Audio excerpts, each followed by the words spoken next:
नमस्कार, वंदे मातरम। मैं हूं श्याम गिरी। आप देख रहे हैं हमारा चैनल मुद्दा भारत का। मुद्दा भारत का यानी मुद्दा आपका। आज का हमारा मुद्दा है महाराष्ट्र राजनीति से, और विषय है राज ठाकरे की जो है मुंबई चुनाव जो है अकेले लड़ने की घोषणा की है।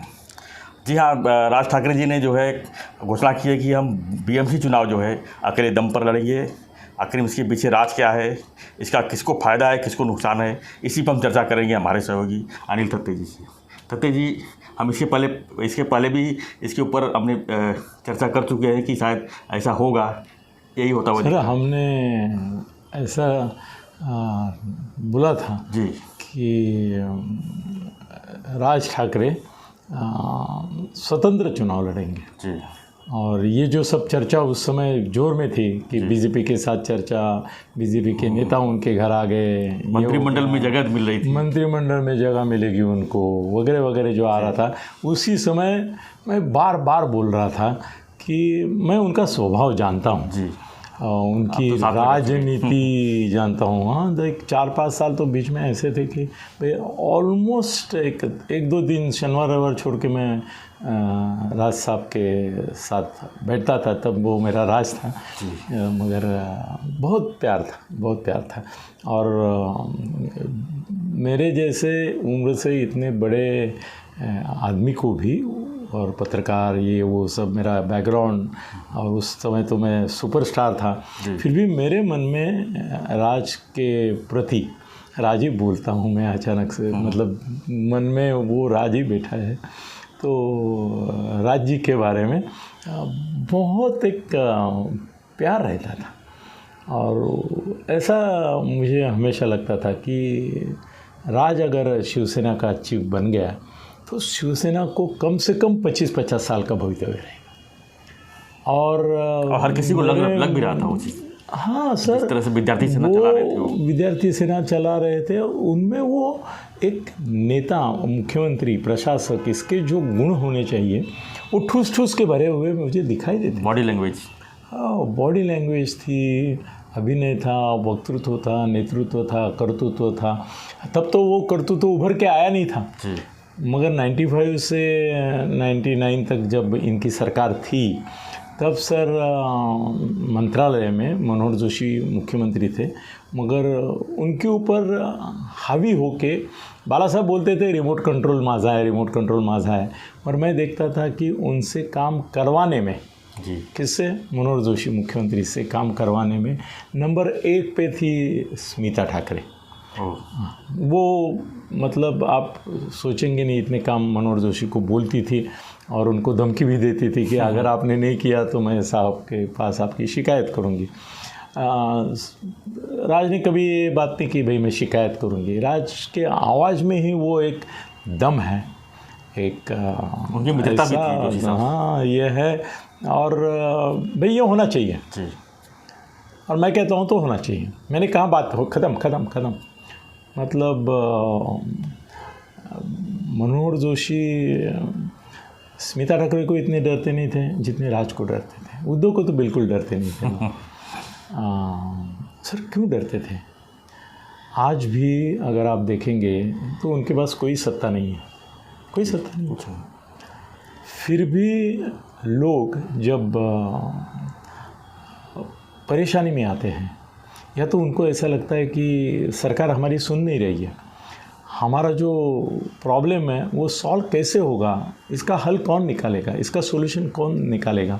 तो जो सत्ता में नहीं है जी, ऐसे राज ठाकरे जी के पास हो जाते हैं और उनको जाके अपने दुख दर्द सुनाते हैं। वो भी सुन लेते हैं और उनको बोलते हैं कि जहाँ तक हो सके मैं करूँगा। सर आपको एक राज की बात बताता हूँ, ये लोगों के लिए शायद एक बड़ा गोप्यस्फोट भी हो सकता है। सर बहुत करीब जो हैं राज जी के, ऐसे एक दो मेरे मित्र हैं, वो उन्होंने बताई हुई बात है मुझे।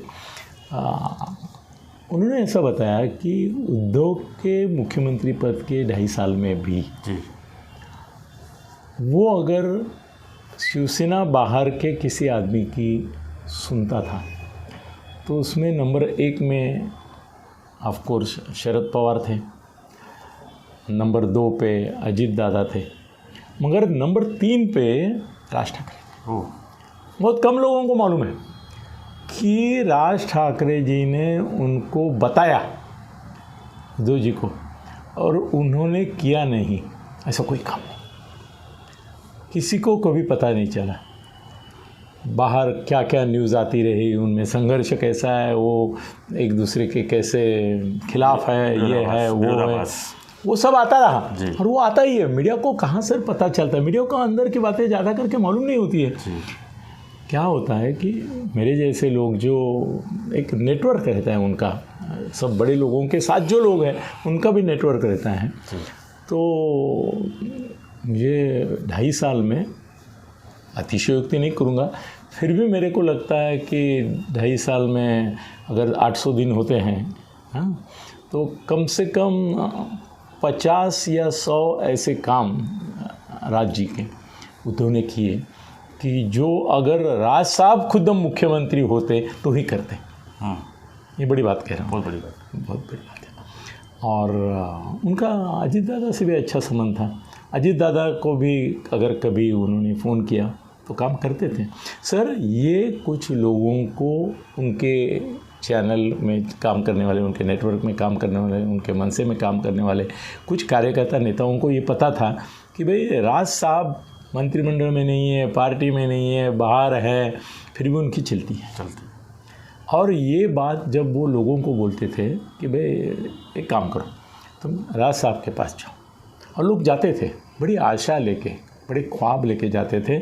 और मैं ऐसा बोलूँगा कि 90% लोग निराश नहीं हुए। उनके जो समस्याएं थे वो कुछ सिंबॉलिक होती है, मगर कुछ मूलभूत रहती है, जिसमें पॉलिसी डिसीजन लेना ज़रूरी थे। सर, उसमें भी राज साहब को उद्धव जी ने भी सहकार्य किया। और अभी तो शिंदे और फडणवीस आए हैं, पहले भी फडणवीस थे, उस समय भी उनका अच्छा चलता था। फडणवीस आज भी लोग मानते हैं कि कुछ टोल नाके जो बंद हुए राज जी की वजह से बंद हुए।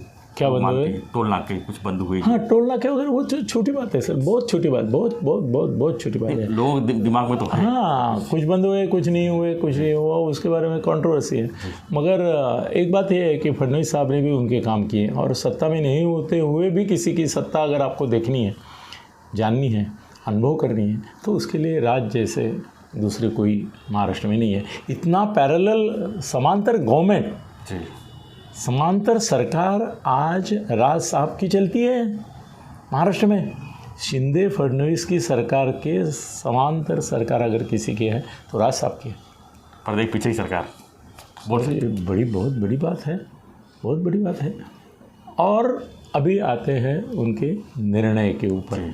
सर, कैसे है ना कि मैं पहले दिन से बोल रहा हूँ कि कुछ पार्टियाँ साथ में आने से फ़ायदा होता है और कुछ पार्टियां विरोध में जाने से फ़ायदा होता है। बिल्कुल। कैसे है ना कि बीजेपी के खिलाफ जो है, जिसको बीजेपी को वोट नहीं देना है, वो बीजेपी को वोट नहीं देना है ऐसा उसके दिमाग में पक्का है। शिंदे साहब को वोट नहीं देना है उसके दिमाग में पक्का है। तो उसको कोई पर्याय नहीं रहता है कि वो शिवसेना ठाकरे गुट को वोट करे, कांग्रेस को वोट करे, राष्ट्रवादी को वोट करे। क्यों? उसका आधा निर्णय पक्का है कि मैं इसको नहीं दूंगा, मैं किसको भी दूंगा मगर इसको नहीं दूंगा। और मुंबई में हो, हर एक महापालिका में ऐसे कुछ लोग हैं कि जो तय कर चुके हैं कि मैंने बीजेपी को नहीं देना है हमको। अगर उनको आपने पर्याय ही नहीं दिया वोट देने के लिए, वो नोटा नहीं करते, वो वोट ही करते हैं, तो वो कांग्रेस को देंगे, राष्ट्रवादी को देंगे, शिवसेना को देंगे। और वो तीनों अगर एक साथ हैं तो तीनों का मिलके वोट जो है वो बीजेपी और शिंदे से ज़्यादा हो सकता है। ऐसा हुआ भी है, आमदारकी में हुआ है, तो यहाँ भी हो सकता है। अभी हम लोग विधानसभा की बात नहीं करें, खाली इसकी बात करें। तो अभी क्या चाहिए बीजेपी को? बीजेपी को चाहिए कि बीजेपी को नहीं आने वाले और मराठी आदमी के जो कुछ खास वोट हैं वो शिवसेना के बजाय मनसे को जाए। वो चाहते हैं कि मनसे को जाए और शिवसेना को वोट काटे। हाँ, शिवसेना को वोट काटेंगे नेचुरली है, कांग्रेस के काटेंगे, राष्ट्रवादी के काटेंगे।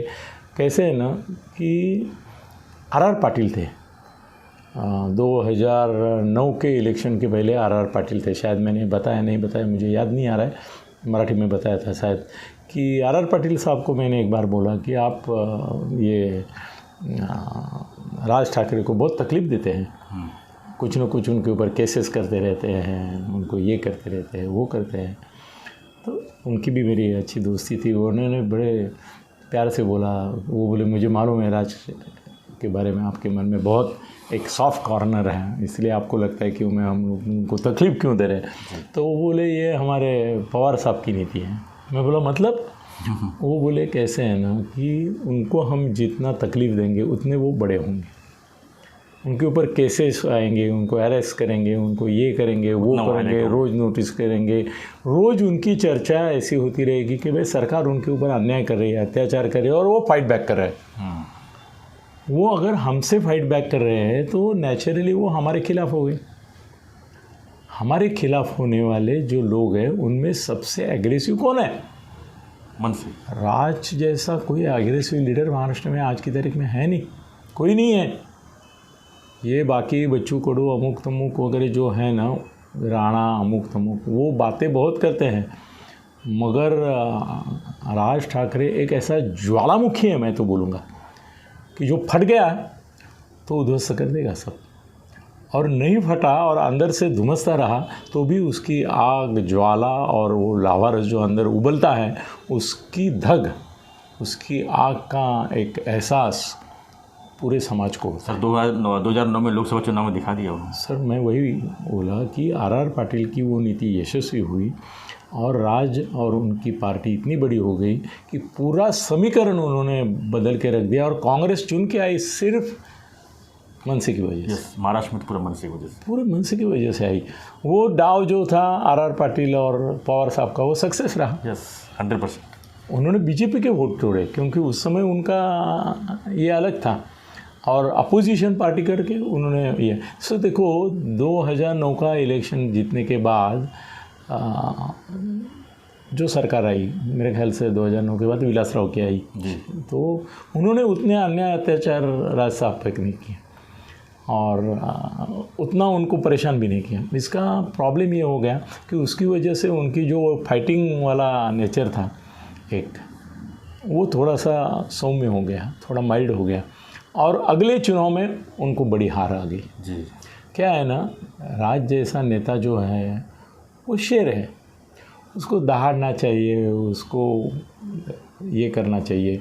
वो अगर शांति से बैठेगा, देखो वो जंगल का राजा करके घूमेगा तो उसको वोट मिलेगा, वो किसी प्राणी संग्रहालय का शेर बन के रहेगा तो उसको वोट नहीं मिलेगा। अब कैसा हो गया कि बीच में लोगों को ऐसा लगने लगा कि भाई जंगल का शेर थोड़ा सा अभी जू में आ गया, ये पार्टीज़ ने उसको थोड़ा सा काबिज कर लिया है, उसके ऊपर हावी हो गए हैं, उनको स्वातंत्र्य नहीं दे रहे और वो भी नहीं ले रहे, ऐसा हो गया करके उनके वोट्स कम हो गए। सर अभी हालत ऐसी है कि बीजेपी का प्लान पूरा जो है वो स्थानिक स्वराज्य संस्थान के लिए बोले, आगे की बात नहीं कर रहा हूँ मैं, उसमें यह है कि शिंदे गुट और भाजपा ये दोनों मिलके चुनाव लड़ेंगे, और सामने कांग्रेस राष्ट्रवादी, ये दो पार्टी एक साथ लड़ेगी। उनको अभी भी आशा है। और देखो सर कैसे है ना कि पवार साहब का कोई भरोसा नहीं सर। पवार साहब को अगर ऐसा महसूस हुआ कि कांग्रेस और राष्ट्रवादी मिलके लड़ेंगे तो भी जहाँ अपनी सत्ता आने वाली है वहाँ आएगी, नहीं आने वाली नहीं आएगी, तो भारतीय जनता पार्टी के मोदी, शाह, फडणवीस, इनको खुश करने के लिए बहुत बड़ा विधान कर रहा हूँ मैं ऐसा, वो शिवसेना को दूर रख सकते हैं, कोई ना कोई बहाना निकाल सकते हैं सर। पवार साहब के पास 1 लाख बहाने पड़े, उनमें से कौन सा कब निकालना है वो निकालेंगे, बहुत सारी चीज़ें। हाँ, तो हो सकता है कि वो कुछ ऐसा बोलेंगे कि भाई शिवसेना के साथ हम नहीं करेंगे, और उनको बताएंगे कि आप अलग से लड़ो, उसका फ़ायदा हमको मिलेगा, क्योंकि हमको मिलेगा आपको भी मिलेगा, क्योंकि बीजेपी के वोट आप ही खाएंगे। हिंदुत्व की भाषा करते हैं ना आप, जी तो हिंदुत्व की भाषा करने वाली पार्टी है बीजेपी। तो मन से अगर आपके वोट खा रही है, हमारे खा रही है, तो आप इनके बीजेपी के खाइए, तो खाने की ही होड़ लगा दे देंगे वो। मेरे को सर एक ऐसे आदमी ने वो बताया है कि उसका नाम आज लेना मतलब गद्दारी होगी, गद्दारी होती, क्योंकि उसने जो मुझे बोला वो विश्वास के साथ बोला है।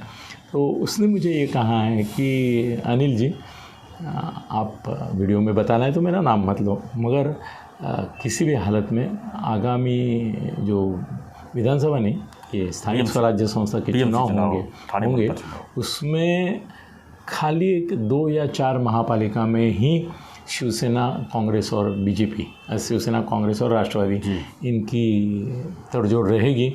बाकी सब जगह हम इंडिपेंडेंट कांग्रेस के साथ लड़ेंगे। सब मतलब 20 महापालिका हैं, जिला परिषद कुछ 30-40 हैं, और छोटी मोटी पकड़ के तो मेरे ख्याल से 200-500 का है।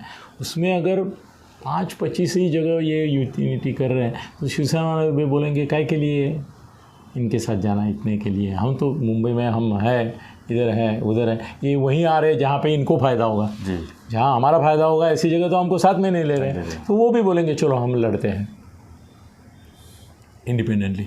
वो बात की बात है। अभी हम इनके लिए आते हैं राज ठाकरे। तो राज ठाकरे जी ने अभी ऐसा पक्का सोच के रखा है कि भाई मैं मेरी ताकत सिद्ध करूँगा। अभी वो जो ताकत दिखाएंगे उसके आधार पर विधानसभा चुनाव जब लगेंगे तो बोलेंगे कि देखो इतनी महापालिका में भले मेरे इतने चुन के आए, इतने नहीं आए, ये बात सब छोड़ दो, मगर मेरा अस्तित्व, तत्व, सत्व, महत्व, प्रभुत्व और एक मेरे चाहने वाले, मेरे वोटर्स इतनी संख्या में हर एक जगह हैं, वो अगर आपके साथ आ जाते हैं तो आपका भी फ़ायदा होता है। तो असेंबली में वो अच्छी तरह से गठजोड़ उनके साथ कर सकते हैं। अभी ऐसा है कि वो इंडिपेंडेंट लड़ने वाले हैं, ये तो पहले से दिख रहा था, और बीजेपी का भी इच्छा वही है कि वो इंडिपेंडेंटली लड़ें। और अभी ऐसा है कि बीजेपी जो चाहती है वो तो दोस्त जो हैं वो करेंगे। तो राज साहब तो आज फडणवीस के करीब हैं, और मुझे तो लगता है कि कल अगर ये हो जाने के बाद अपना सब वो मोदी और शाह से भी मिलते हैं तो मुझे बड़ी बात नहीं होगी। गुजरात का चुनाव होने के बाद ऐसे भी कुछ हो सकता है कि राज साहब को दिल्ली से निमंत्रण मिलेगा, बात करेंगे। उसमें एक तकलीफ ऐसी है कि एक बार मोदी शाह को मिलेंगे ना तो उनके ऊपर वो ठप्पा पड़ जाएगा कि ये बीजेपी के एजेंट है, सेकंड पार्टी है, बीजेपी के ही ट्रोजन हॉर्स है, ऐसा जैसे एमआईएम पे है। एमआईएम के ओवैसी तो कभी ज़िंदगी में मिले नहीं और मिलेंगे भी नहीं, मगर फिर भी ओवैसी वही काम करते हैं जो भाजपा चाहती है। वंचित के बारे में भी पहले कहा जाता था, मगर वंचित को उतने वोट परसेंट में मिले नहीं कि वो दूसरों को गिरा सके। फिर भी जो पॉसिबल था उन्होंने गिराया। कुछ यूपी चुनाव में पूरा 100% क्रेडिट मिला। हाँ, नहीं कुछ न कुछ तो उनको एमआईएम ने बहुत सारा ये किया। तो सर राज साहब जो कर रहे हैं वो सही कर रहे हैं। अभी वो अपना ये बढ़ा रहे हैं, मास बेस जो है वो बढ़ा रहे हैं, वो उनको बढ़ाना ही चाहिए और अकेले ही लड़ना चाहिए, तभी जाके उनको एक रिकग्निशन मिलेगी। तो राज साहब आप सही रास्ते पे चल रहे, आपको शुभेच्छा। धन्यवाद सत्य जी। तो हम चर्चा कर रहे थे कि राज ठाकरे की बीएमसी चुनाव में अकेले स्वतंत्र चुनाव लड़ने की तैयारी, इसका फ़ायदा किसको है, किसको नुकसान है, किसको फ़ायदा है, इसी में हम चर्चा कर रहे थे। आप भी अपने कमेंट बॉक्स पे जो है अपनी राय जो है प्रकट कीजिए। अब हमें बताइए कि जो हमारा वीडियो है जो चर्चा कर रहे थे सही था या गलत था। आपका भी कोई राय रहेगा तो प्रकट कीजिए, और हमारा वीडियो देखते रहिए, लाइक कीजिए, शेयर कीजिए। धन्यवाद। जय हिंद, जय महाराष्ट्र।